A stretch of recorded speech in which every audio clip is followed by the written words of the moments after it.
इंतजार की घड़ियां हुई समाप्त। सारी रात इंतजार कराने के बाद आईडी जेई एडवांस कंडक्ट कराने वालों ने सुबह 8 बजे सोल्यूशन रिलीज करे। सोल्यूशन नहीं, क्वेश्चन पेपर रिलीज किया है और हम फटाफट लेकर आए हैं व्यास सर्टिफिकेशन पर आपके लिए इनके सबसे एक्यूरेट और शानदार वाले सोल्यूशन। तो आइए देखते हैं आईडी जेई एडवांस 2022 के सोल्यूशंस में केमिस्ट्री की कहानी शुरू हो रही है। पेपर 1 केमिस्ट्री के सेक्शन 1 की हम बात करेंगे। पैटर्न वगैरह खूब डिस्कस हो चुका है। Let's get straight to the point.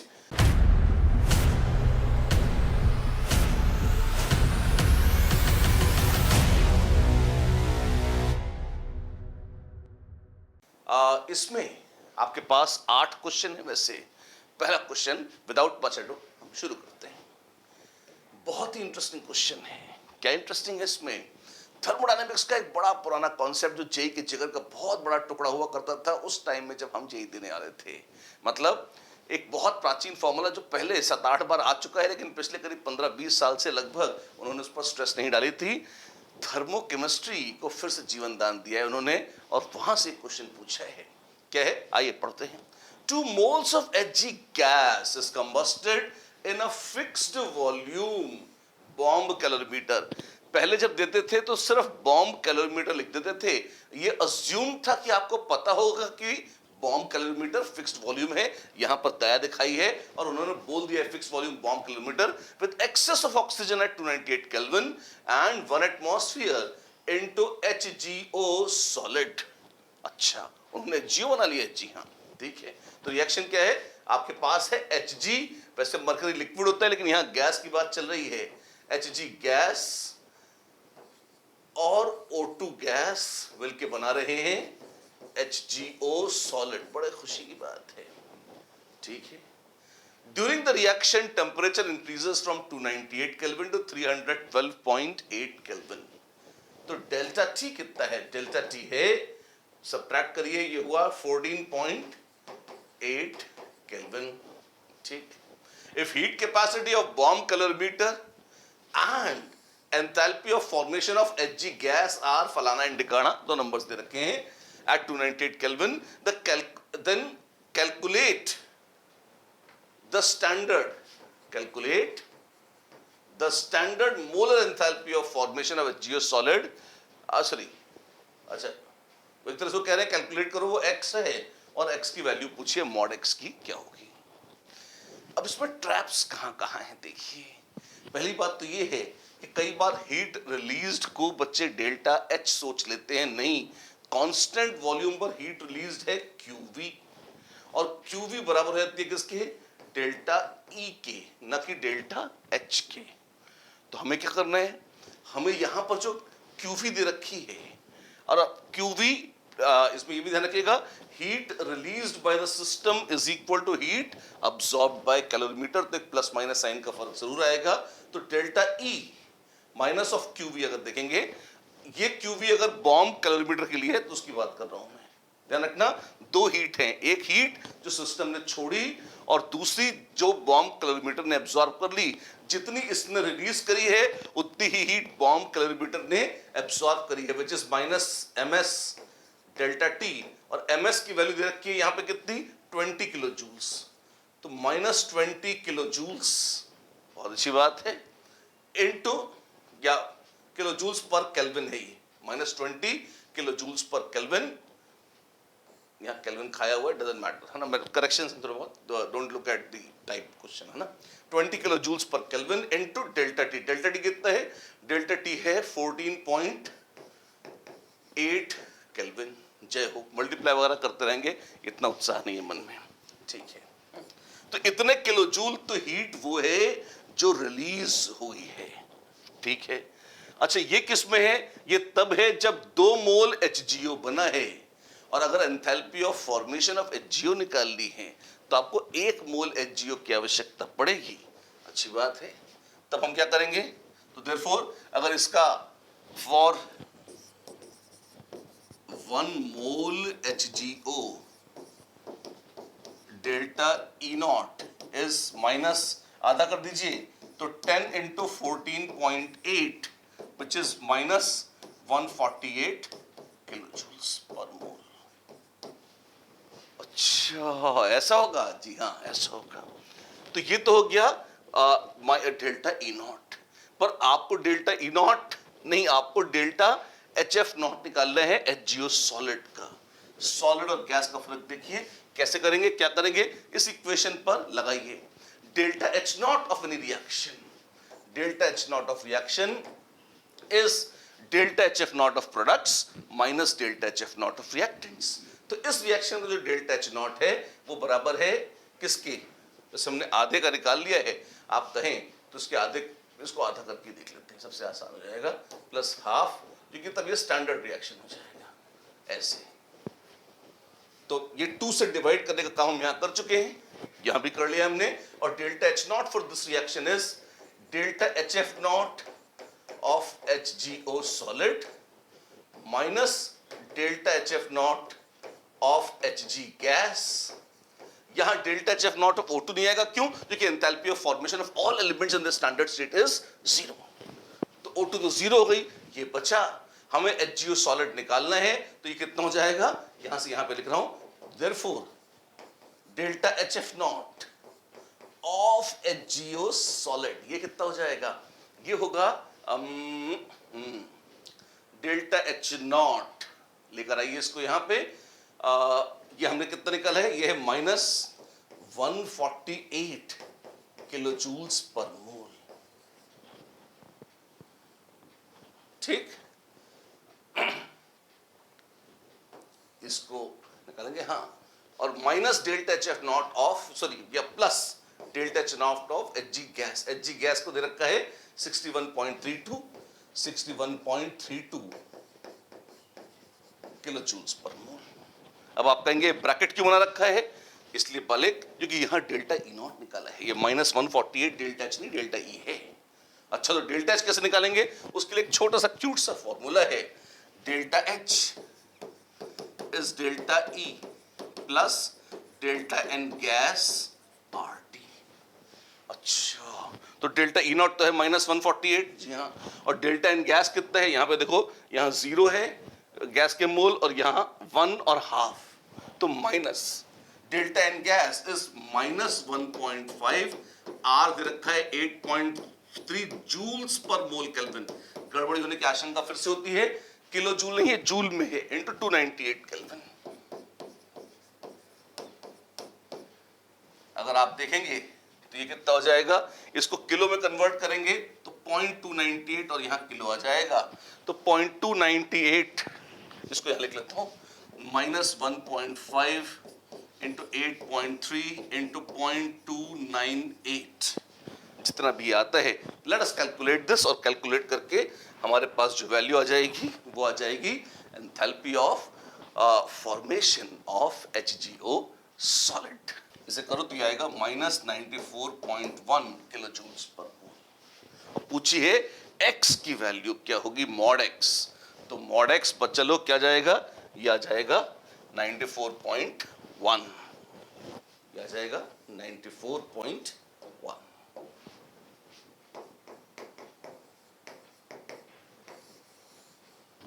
Done?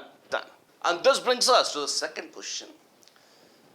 What does this say? अब ये क्वेश्चन इलेक्ट्रोकेमिस्ट्री का है, आप देखें, और अगेन अगर एक के बाद एक सीक्वेंस में आपको इलेक्ट्रोड पोटेंशियल दे रखे हो और ओवरऑल पूछा हो, ये क्वेश्चन रिलेटिवली आसान है। कैसा है, आइए देखते हैं। हमारे पास है परमैंगनेट जी, उनसे बन रहा है MnO2, उनसे बन रहा है मैंगनस आयन, और उनसे बन रहा है साक्षात metallic manganese. E naught for permanganate to manganese is, ये पूछा है, और MnO4 माइनस से MnO2 है 1.68, 1.21, 1 माइनस 1.03, तो 1.68 वोल्ट्स, 1.21 वोल्ट्स और माइनस 1.03 वोल्ट्स है। और अगर आप एन फैक्टर देखेंगे कितना आ जाएगा, तो +7 से +4 3 का चेंज है, +4 से +2 2 का चेंज है, और +2 से 0 ये भी 2 का चेंज है। और वहां E naught is N1 E1 naught plus N2 E2 naught plus N3 E3 naught by N1 plus N2 plus N3। अच्छा ऐसे ही सीधा हुआ, सीधा लगा दीजिए 1.68 into 3 plus 1.21 into 2 minus 1.03 into 2 upon 7. A little ugly, no doubt, but not very much actually. Calculate करिए फटाफट और निकालिए क्या जाएगा. And this comes out to be 0.771 volts. So reduction potential is 0.771 volts. This is the answer. Relatively easy question. आने का question इस बार conceptual है. मजे की बात है, लेंदी नहीं है, लेकिन फिर भी जिनके कॉन्सेप्ट्स क्लियर नहीं है और जो सिर्फ रट कर आए हैं फॉर्मूले, उनके लिए टफ हो जाएगा. अगर आपको कॉन्सेप्ट्स क्लियर हैं तो चुटकियों में हो जाएगा. कैसे, आप देखिए. इस बार उन्होंने एक नहीं, दो नहीं, चार स्पीशीज लिए हैं. H2CO3 है, बाइकार्बोनेट है, कार्बोनेट और NaOH है. चार आइटम है. उन्होंने कहा सबको मिला दिया. सबका कितना है? 0.01 मोल ईच. क्या होगा? सबसे पहले तो भैया ये एक दूसरे से रिएक्ट करेंगे. कौन करेगा? सबसे एसिडिक है H2CO3 और सबसे बेसिक है NaOH. एक था राजा, एक थी रानी, दोनों मर गए, खत्म कहानी. आप देखिए, सबसे पहले तो ये होगा. अच्छा, 0.01 मोल खत्म हो जाएंगे और वो 0.01 मोल बना लेंगे सोडियम बाइकार्बोनेट का. खुद सोडियम बाइकार्बोनेट पहले भी 0.01 था, कुछ नया बन गया तो अब 0.02 मोल हो चुके हैं सोडियम बाइकार्बोनेट के. तो फाइनल सॉल्यूशन में क्या बचा? फाइनल सॉल्यूशन में है NaHCO3 0.02 मोल्स और है Na2CO3 which is 0.01 मोल. बाकी पानी वानी तो घर का मामला है. H2CO3 और NaOH एक दूसरे को खा चुके हैं. अच्छा, तो क्या होगा? तो आप देखेंगे, आप पीएच पूछिए. क्या बना दिया है आपने? एक्चुअली आपने बना दिया है एक बफर, और इस बफर को पॉलीप्रोटिक बफर है. वैसे तो पीएच कितनी हो जाएगी? PH is pKa. इसमें एसिड कौन है इन दोनों में? बाइकार्बोनेट एसिड का काम करेंगे, H प्लस देंगे तो Ka बराबर हो जाएगी K2 के. अच्छा, तो this is pK2 plus log to the base 10 of क्या? Conjugate base by conjugate acid.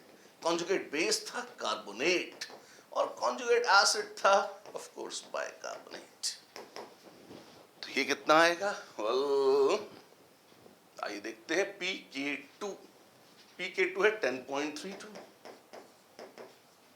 Plus log to the base 10. Carbonate भैया कितने हैं? कार्बोनेट वो है 0.01 बाय 0.02, यानी कि minus log 2 which is 10.32 minus 0.3 which is 10.02. वाह, ये पीएच है. जी हां, ये फाइनल सॉल्यूशन की पीएच है. बेहतरीन कॉन्सेप्चुअल, लेकिन चुटकी में क्वेश्चन आने से अगर आपका कॉन्सेप्ट क्लियर है तो, but still nonetheless a good question. ये क्वेश्चन बड़ा शानदार क्वेश्चन है. क्यों? इस बार उन्होंने इनऑर्गेनिक के एक अच्छे कॉन्सेप्ट को इक्विवेलेंट कॉन्सेप्ट के साथ मिक्स कर दिया है. ध्यान रखिएगा, अगर आपका इनऑर्गेनिक वीक है तो आपको इसमें पीड़ा होगी. कैसे? आप देखें.